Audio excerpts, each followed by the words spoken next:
off with Major League Baseball and the actual baseball. You know, it wasn't that long ago, Matt, that we were sitting here and having a discussion about the Major League Baseball. And we were talking all about how the Major League Baseball might be 2 Major League Baseballs, might be 3. Who knows? At any given time, who knows which Major League Baseball is actually in play? So now we see news yesterday come out from Major League Baseball that it sent a memo to all 30 clubs about the proper way to muddy the baseball. Proper way to apply that Delaware River branded mud with 2 fingers, then roll it around in your hands for 30 to 40 seconds, then place it back in the box and back in the humidor and blah, blah, blah, blah. It's amazing what we go through to try to figure out what's going on. Now, why is this a story in terms of sports betting? Well, as we discussed a few weeks ago, there is plenty of chatter about whether Major League Baseball is messing with the ball. It wasn't flying as far early in the year. Now, all of a sudden, by mid-May, it's flying somewhat normally again. And there was a quote recently from Ian Candee, a longtime Major League pitcher, who said, "It's obvious they're not using the same ball. I'm not stupid. I've been a Major League pitcher for a long time." And he was talking about the fact how they started the year with what he believes is 1 ball, and he believes a second ball was introduced at some point during the year. And he said, look, this new ball isn't taking the mud the same way. And we saw Justin Upton recently get beaned and the pitcher come out and say, hey, the problem here is I can't control this ball. Like I don't have a handle on this baseball. And so Major League Baseball is trying to get uniformity in how the mud is applied. But the point is, we have an article up at Legal Sports Report right now, just published today by Brad Allen, in which he talked to some sportsbook folks in Las Vegas. He talked to some baseball bettors. And the takeaway from all of it is they're losing confidence in Major League Baseball. One particular handicapper said, I myself am having a crisis of confidence in my own numbers because for the last 2 seasons, I can't trust what's worked for me for a long time. And that suggests that Major League Baseball, which has 12 different sportsbook partners, is not being on the up and up with everyone about what they're doing with the ball. We spoke to a source close to MLB. That source blamed it largely on the humidors and the effect of those. I don't know that that can be discounted as part of the effect, but it's certainly not the entirety of it if you listen to what's being said by those in the know around the game. You know, Dustin, and just to compare this to other sports, if we were sitting here and we were talking about football, God forbid, there would be some sort of something going on with football. It would be like basically if you went from stadium to stadium and the footballs were different. Like the home field advantage would be so great in the fact that you got to play with your home football as compared to, a road football essentially or whatever. There's just a lot here whenever we start to talk about, again, just as sports leagues embrace this, as sports leagues invite us to come in and sports bet and all the things like that responsibly.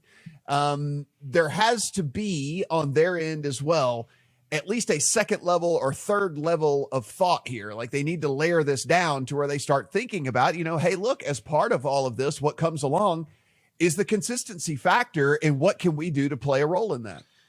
Absolutely. It's not a one-way street where sports books are just beholden to you in terms of integrity. You're taking on all these partners. You should be working with them as well and being as transparent and honest as possible. Again, I'm a broken record. If you maybe half the podcast I've probably talked about this issue, but the leagues have for years told us that sports betting is the biggest risk to their game. In fact, it's the biggest risk to integrity. In fact, MLB is just, we're screwing around here. I have no idea what ball is being used at any given time, whether the ball is being changed, how it's being changed. And sports betting and sports books are and again, and the underlying games themselves, let's be clear that the games are being affected by these balls. And then in turn, sports betting, it's again, the call is coming from inside the building when it comes to integrity. The sports betting we have had 4 years of legal sports betting. There's not been a major issue that we know of, at least, that has affected Major League Baseball, the integrity of the game on the sports betting side. What has happened is we have challenges with the ball and things like that. And it is just nonsense that for years, like, again, the integrity of the game comes down to, if you can't trust that what ball you're using, like, what are we even doing here? Like, this is not hard. And I understand getting the balls right is not maybe not the easiest thing, like as Adam elucidated, but we should at least have some transparency on has the ball changed? Like that's a bare minimum, whether you're a sports book or not. It feels like we should know that information from as fans and to trust in the integrity of the baseball product that's going out there. And Adam, what it does come down to really and truly is it is an onus on these guys as well, just from a product standpoint. I mean, we're talking about, I mentioned football, but what about basketball for sure, right? Like what if every night you stepped into the gym and it was a different ball you were shooting? The game on a night-to-night basis would fluctuate so incredibly heavily that the outrage would be unbelievable if we were playing with different basketballs on a week-to-week basis. Like they go into a gym one day and they're like, oh, this is a different ball. And you go to the next, oh, this ball's different than the one last week. This baseball issue, I know that it seems like we're harping on something and people are going like, oh my God, how old are you people caring about what ball they're using? But it really does. I mean, it's the product that they're putting out there from a consistency standpoint, from a sports betting standpoint, all interlocked and tied together. This is about your money in the end. If you think we're old men yelling at clouds, we're yelling about your money. Because let's say you went out there and you placed a bet on the total in the Yankees-Rays game tonight. And you watch what I did last night, where Aaron Judge blasts a ball into the sky, and you think the game is tied at 5. You think we're about to get run number 10 in this game. Maybe you've bet a live total that's going to be over that. And the ball harmlessly drops into the glove on the warning track, and you're looking at the stats, and in the past, you say, well, 80% of balls that met this launch angle and this velocity were home runs, right?